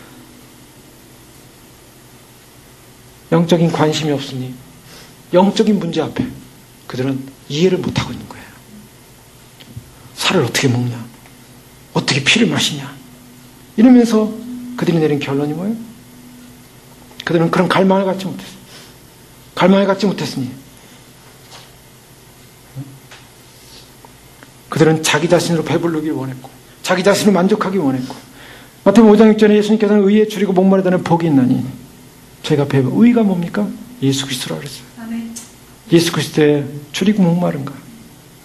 여러분, 우리는 어떻습니까? 우리의 지금 모든 관심이 어디에 있습니까? 우리는 이 마지막 때 우리는 깨어나서 주님 오심을 준비한다고 기다린다고 하고 고백하고 있습니다. 근데 우리의 관심이, 우리의 모든 관심이 정말 예수 그리스도, 그분에게 목마르야 될 줄로 믿습니다. 아멘. 그분이 절대적이어야 될 줄로 믿습니다. 아멘. 여러분, 이 양식이라는 것은요, 절대적인 거예요. 많은 음식들이 있지만 많은 음식들은 금방 먹으면서 질릴 수가 있습니다. 그래서 음식은 금방, 그러나 빵이나 밥 같은 경우는 어때요? 질리지 않아요. 늘 먹는데 익숙하고 늘 먹어야만 하고 반드시 절대적인 거예요. 예수님께서 양식이라고 할 때, 떡이라고 할 때 그 떡 개념은요, 절대적이라는 거예요. 우리의 생명이 있어서. 예수님의 줄이고 목마른 심령. 그 예수님에게 줄이고 목마를 때 어떤 사건이 일어납니까? 예수님에 대한 월십이 일어나는 거예요. 그래서 주님 오심을 기다리는 목마르고 배부른 사람에게는, 목마르고 갈망하는 사람에게는 주님에 대한 월시, 주님을 찬양하고 주님을 만나기 원하고 주님의 살, 주님의 피, 주님의 몸에 동참하기 원하고, 그것이 인사이드 그룹에 속한 사람들이에요. 근데 아웃사이드는 그게 없어요. 그러니 이런 영적인 말씀이 전화되니까 이들의 반응은 60절에 보면 제자 중 여럿이 듣고 말하되 이 말씀은 어렵도다. 이제 여기서 이제 그들의 진정한 고백이 나옵니다. 이 어렵도다, 이게 무슨 말인지 모르겠다. 자, 우리는 이 말씀을 다 이해할 수 있습니다. 이해하시죠? 아멘. 어렵지 않으시죠? 아멘. 인사이드입니다. 이게 어려운 분들은 예수님을 못 만난 거예요. 예수님을 못 만나서 어려워진 거예요. 예수님만 믿으면, 그분이 정말 하늘부터는 생명의 양식이라는 사실만 믿으면 예수님이 지금 살과 피를 먹어야 한다는 것이 이해가 되고 그분과 연합되어지고 하나 되어야 한다는 것이 이해가 되는데, 그 영적 개념이 이해가 안 되는 거예요. 그러니까 이해가 안 되는 영적 개념을 가지고 있으니까 육적으로만 해석하려고 하니까 이게 안 되는 거예요. 육적으로. 이게 도대체 무슨 말이냐, 무슨 의미를 갖고 있냐. 그러니까 예수님이 그 다음에 하신 말씀이 뭐예요? 예수께서 스스로 제자들이 이 말씀을 대하여 수군거리는 줄 아시고, 이게 41절의 반복이라고 볼 수 있어요. 수군거려 라는 이 말이 계속 수군거려지고 있습니다. 어렵도다라는 이 말은요, 수군거림은, 그러니까 컴플레인하고 있는 거예요. 계속 이들이. 그러니까 줄 아시고 이랬을 때 이 말이 너에게 걸림이 되느냐? 저는요, 이 말씀을 보면서 무엇을 느꼈냐면요, 예수님의 사랑을 느꼈어요. 무슨 사랑입니까? 이 지금 도대체 예수님을 찾아온 동기가 사실은 불순한 사람들이에요. 동기 자체가. 그들은 자기를 버리지 않은 사람들이에요.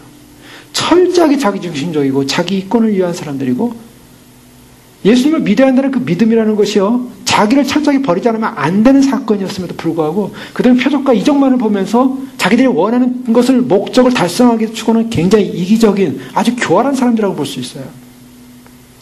그것이 딱 핵심이 드러났을 때, 너희가 나를 믿지 않는다는 핵심이 드러났을 때 그들은 서로 수군거리고, 나를 믿어야 한다고 했을 때 그들은 예수님을 대적하기 시작했고 자기 본성이 막 드러나기 시작했어요.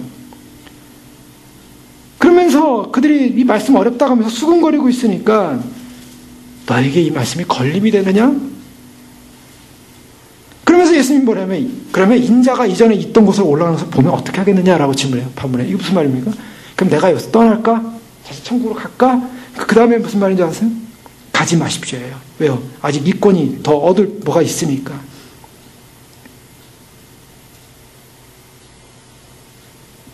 자, 이런 상황이 벌어졌을 때 넘어지느냐라고 하면서 질문하시는 예수님이 이 질문 속에 이 아웃사이더를 이해시키고자 하는 예수님의 계속적인 변론을 보게 돼요. 사실은 이들은 기회가 있었지만 변화되지 못하고 있었어요. 그런데 그들에게 이것을 알려주고 계세요.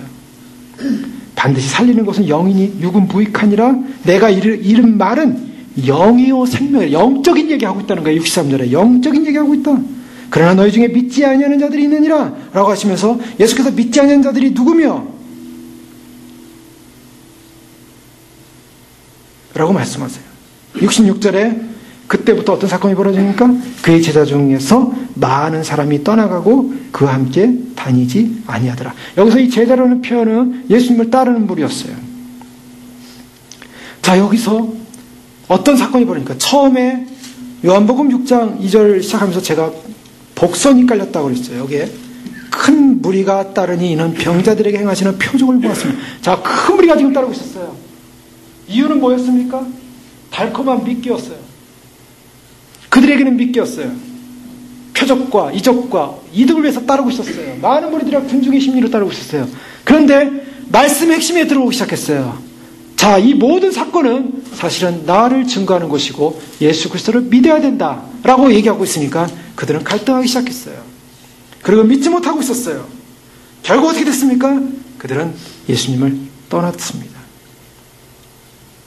자, 예수님을 떠난 사람들은 어떤 사람입니까? 예수님으로부터 떠난 사람들, 예수님으로부터 분리된 사람들. 예수님에게 부름받은 사람들은 예수님과 함께 천국에 있겠지만 예수님을 떠난 사람들은 어떻게 됐습니까? 그들은 예수님과 함께 거하지 못하는 사람들이 된 거죠. 이때 예수께서 뭐라고 하냐면 12제자에게 이르실 때 여기 너희도 가려느냐? 이 질문을 하세요. 자, 이 질문은 굉장히 복선이 깔린 질문입니다.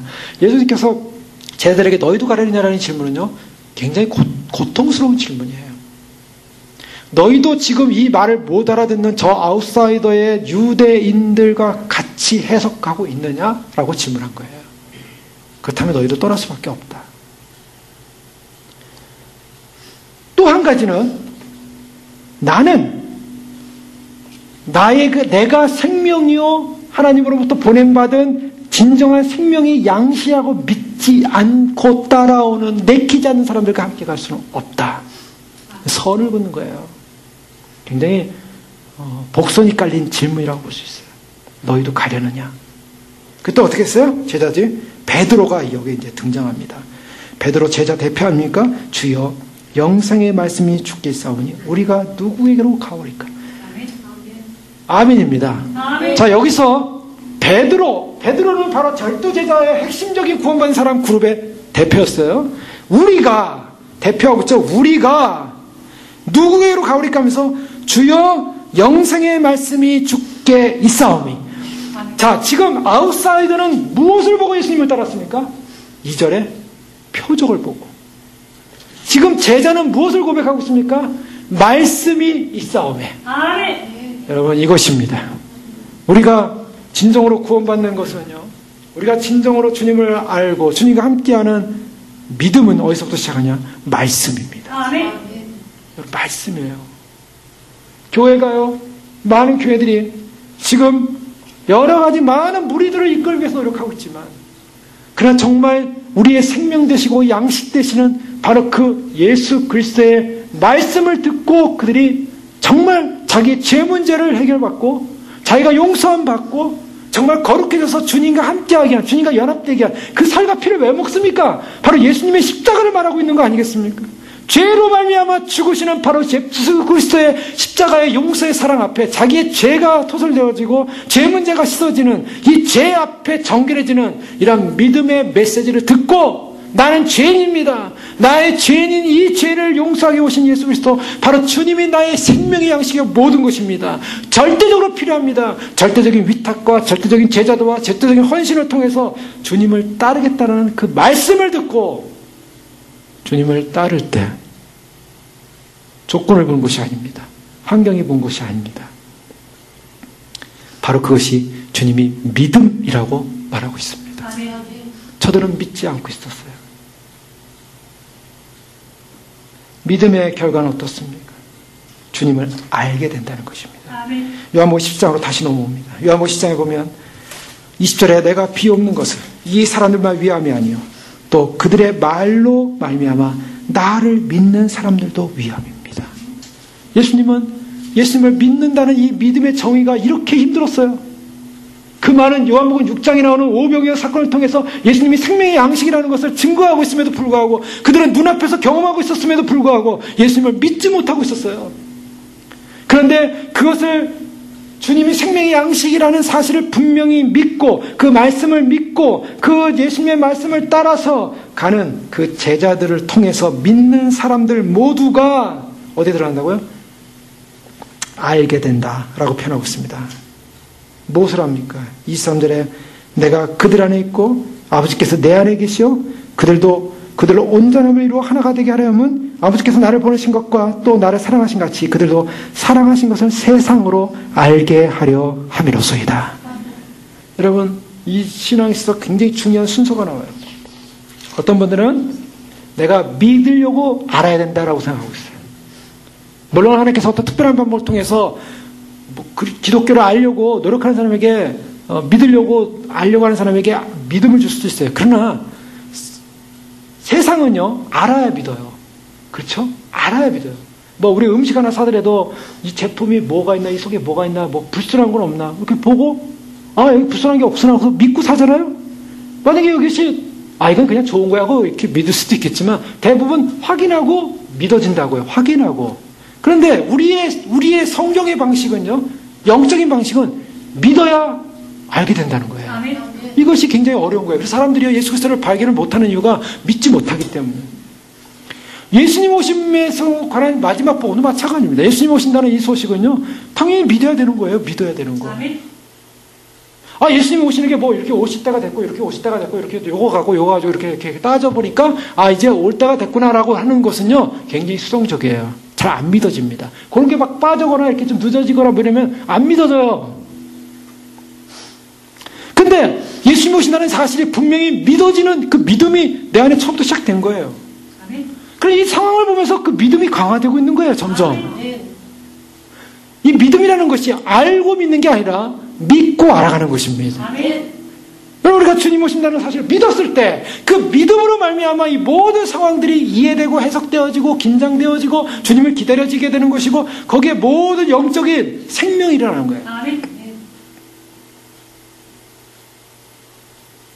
그들을 향해서 예수님 말씀하시기를 저들이 온전하게 하나 되어가지고 다시 주님 앞에 설 것이다. 24절에 아버지여 내게 주신 자도 나 있는 곳에 나와 함께 있어. 이것이 바로 목표예요. 목표. 예수님께서 제자들에게 기도하는 목표. 나와 함께 있을 사람들 누구예요? 예수님을 믿는 사람들, 예수님의 살과 피를 먹는 사람들, 마시는 사람들.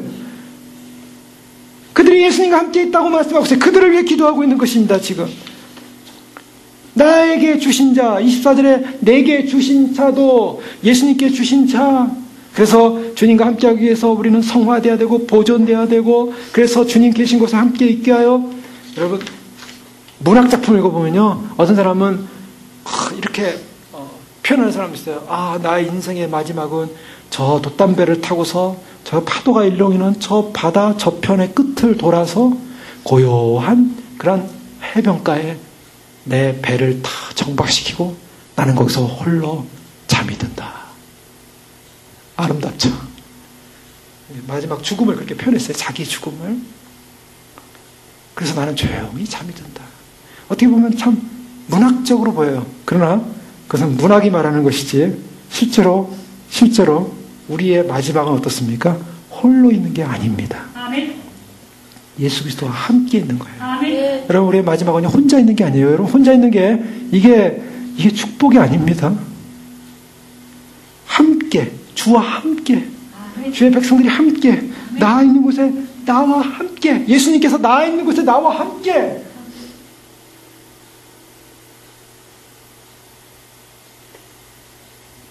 택함 받은 존재라는 놀라운 사실.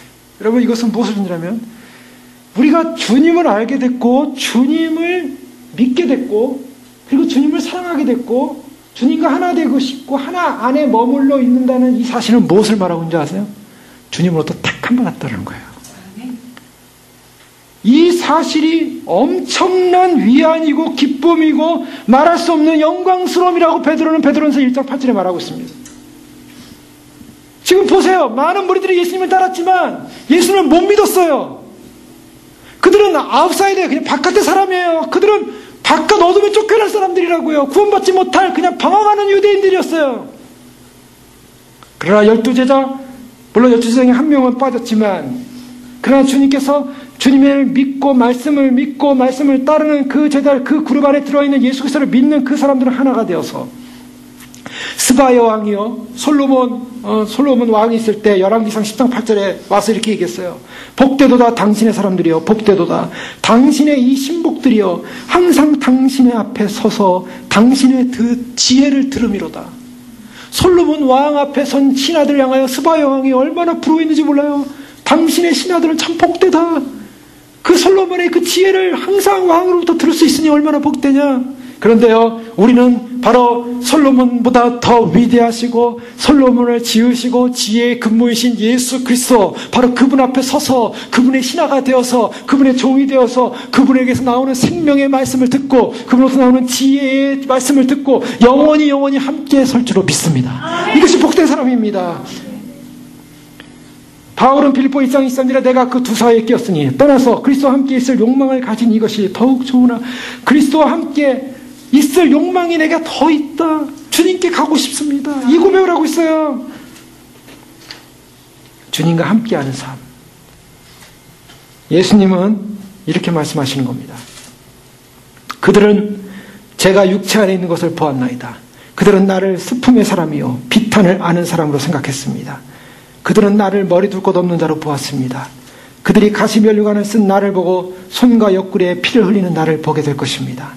그들은 낮아진 나를 보았고 그런 나를 믿었습니다. 아버지여, 나는 그들이 이런 식으로도 나를 보도록 하겠습니다. 나의 영광과 나의 참된 모습을 바라보고 또 나의 미래의 모습을 보고 또 바라보도록 하겠습니다.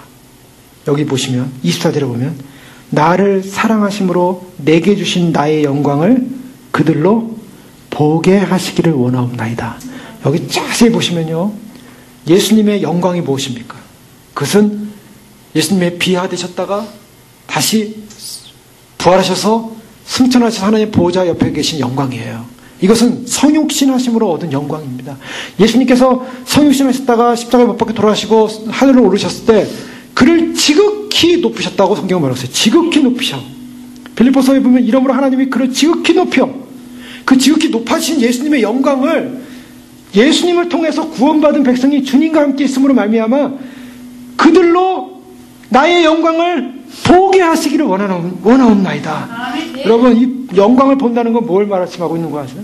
우리 그냥 제 주님의 영광만을 보고 부러워하는 거야. 아, 주님 영광 크구나. 아, 주님 영광 위대합니다. 부러워만한 그 부러운 개념이 아니에요. 예수님은 그들이 보는 나의 영광을 보면서 나를 자랑하고 예수님께서 나를 높이고 뭐 이런 게 아니죠. 예수님께서 나의 영광을 그들을 보게 한다는 것은 같이 누리게 한다는 거예요. 자, 그것이 요한일서 3장 2절에 보면요, 사랑하는 자들아, 우리가 지금은 하나님의 자녀라. 장래에 어떻게 될 것을 아직 나타나지 않았으나 그가 나타나심이 되면 우리가 그와 같을 줄을 아는 것은 그에 계신 그대로 볼 것을 인함이니 주를 향하여 이 소망을 가진 자마다 그의 깨끗하신 것 자기를 깨끗하게 하느니라. 그가 나타나심이 되면 우리가 그와 같을 줄을 아시라니. 우리가 보는 것은 그와 함께 보는 것입니다. 그와 같이 보는 것입니다. 결국 뭐냐면 주님은 그 영광을 공유하시겠다는 말씀이에요. 우리를 위하여 구속하신 아버지의 그 하나님의 사랑으로 말미암아 예수님이 높아신 그 아름다운 영광, 바로 그 영광을 우리가 봄으로 말미암아 보는 것 자체로 기쁨과 영광이지만 그러나 그 영광을 함께 누리는 존재로 만들어 주시겠다는 것, 이것이 인사이드에 속한 믿음의 제자들에게 주신 약속입니다. 아멘. 이 영광을 우리에게 주시겠다고 약속하고 있어요. 여러분, 이것은요, 하나님께서 이미 하나님의 카운슬, 하나님의 회의에서, 천상의 회의에서 이미 이루어진 거예요. 그래서 예수 그리스도를 통해서 모든 영광 가운데 그의 얼굴을 보게 될 것이고 그를 영원히 즐거워하게 될 것이고 그의 영광스러운 날이 다가오기 때문에, 그날이 다가오기 때문에 그 소망을 바라보면서 주님의 영광을 볼 날, 그래서 골로새서는 위의 것을 생각하고 땅의 것을 생각하지 말라. 이는 너희가 죽었고 너희 생명이 그리스도와 함께 하나님 안에 감췄습니다. 고린도후서 4장 10절에 이해하면 우리의 잠시 받는 환난에 경한 것이 지극히 크고 영원한 영광에 중한 것을 우리에게 이루게 하미니, 이 영광의 지극히 크신 영광이 어떤 것인지 우리는 다 감이 안 잡혀요. 그러나 예수님께서 그 받으신 영광, 그 지극히 높으신 영광을 생각하면 그 영광은 상상할 수 없는 영광인 거예요. 우리의 돌아보는 것은 보이는 것이 아니요 보이지 않는 것이니, 보이는 것은 잠깐이요 보이지 않는 것은 영원함이라. 아멘. 보이지 않는 것은 영원함이라. 영원한 영광.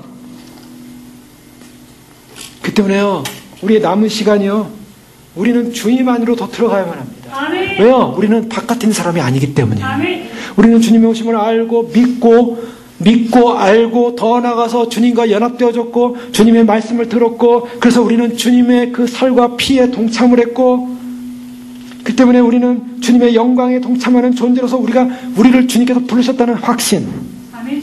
나를 부르셨다는 확신, 이 얼마나 영광스러운 것인가. 이 영광스러움을 할 때 우리는 오늘도 이동천막, 우리는 이동천막입니다. 하늘 땅에 있는 우리의 장막집이 무너지면 사도 바울은 그렇게 고백하고 있지만, 우리의 이동천막이 어디를 향하여 한 걸음 더 옆으로 움직입니까? 주님 오시는 날, 주님 오심에 임박한 날을 향하여 우리는 한 걸음 더 우리 이동천막을 옮기고 옆으로 이동시키고, 이제 마지막에 있게 될 주님과 함께 될 그 구속의 영광에 주님 신부들과 함께 모여서 주님을 찬양할 영광, 휴거자의 수많은 백성들, 무리들, 또 천만 천사들, 그들의 찬양과 함께 주님을 찬양할 영광. 누가복음 18장 8절에 인자가 올 때 믿음을 보겠느냐, 바로 그 믿음을 보겠냐는 그 믿음을 가지고, 우리는 그 믿음을 가지고, 아가서 8장 6절에요, 주님이 이렇게 말하고 있어요. 너는 나를 인같이 마음에 품고 도장같이 팔에 두라. 사랑은 죽음같이 강하고 투기는 음부같이 잔혹하며 불같이 일어나니 그 기세가 여호와의 불과 같으니라. 너는 나를 도장이 마음에 새긴 것처럼 인같이 마음에 품으라. 도장같이 팔에 두라. 주님과의 연합입니다. 주님께서 아버지여, 내게 주신 자도 나 있는 곳에 나와 함께 있어 아버지께서 창세전부터 나를 사랑하심으로 내게 주신 나의 영광을 그들로 보게 하시기를 원하옵나이다. 원하옵나이다. 주님과의 연합입니다. 하나됨입니다. 바로 우리는 그 믿음을 가졌습니다. 그 이스라엘 그 광야에 500여의 엄청난 주님의 표적을 경험하고도 그 유대인들은 바깥 존재들이었어요. 결코 주님을 못 만났어요.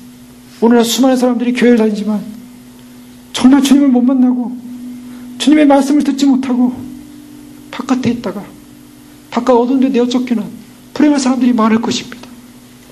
그러나 주님이 우리로 하여금 주 예수 그리스도를 믿게 하셨고, 그 믿음을 통해서 주님을 알게 하셨고, 그리고 주의 영광을 보게 하셨고, 주님이 이루실 영광스러운 그 영광스러운 날은 종말론적이에요. 그날에 저들이 나와 함께 있어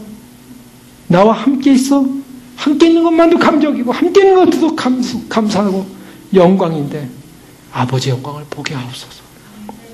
주님이 택하셨기 때문입니다. 기도하겠습니다. 우리를 택한 자를 보신 주님,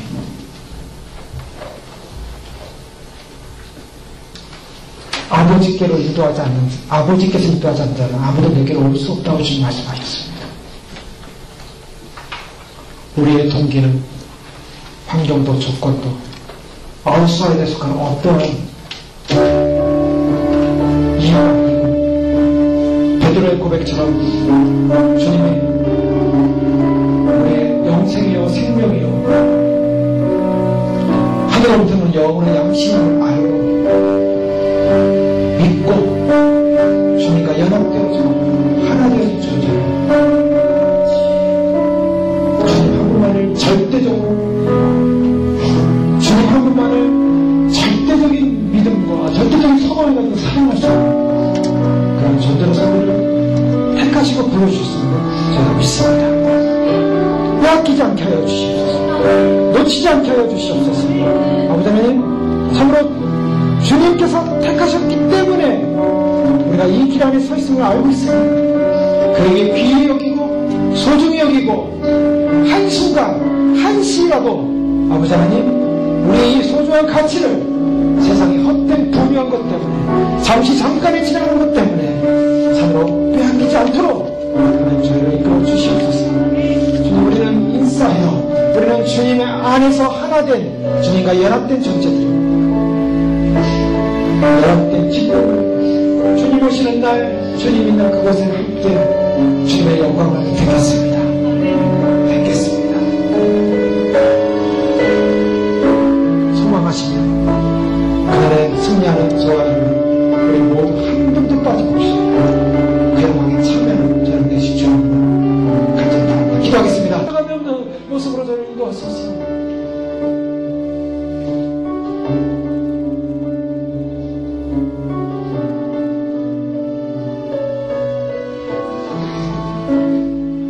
주님이 자신을 이 땅에 낮아지신 성육신의 모습으로 오셔서 인간이 되셔서 십자가에 자신의 몸과 살을 찢으시고 피를 쏟으시고 우리를 구속하신 그 구속의 사랑, 바로 그것이 생명의 양식이라고, 생명의 떡이라고, 그 살과 그 피를 먹어야만이 영생한다고 말씀하셨는데, 많은 무리들이 주님을 따른다고 하고 주님과 함께하겠다고 하고 주님으로부터 오는 많은 자신의 이권과 편의를 위했지만, 그러나 주님을 만나지 못한 불쌍한 방랑자, 불쌍한 아웃사이더, 바로 그 유대인의 모습, 오늘날도 수많은 사람들이 주님을 만나지 못한 채, 주님과 연합되지 못한 채, 주님이 생명이 되지 못한 채, 주님의 양식이 절대적인 필수요 절실한 것이요 주님의 그 양식이 자기 것이 되어서 주님과 함께하지 못한 채, 무엇이 하나님의 일입니까? 무엇이 하나님의 영광을 위한 일입니까?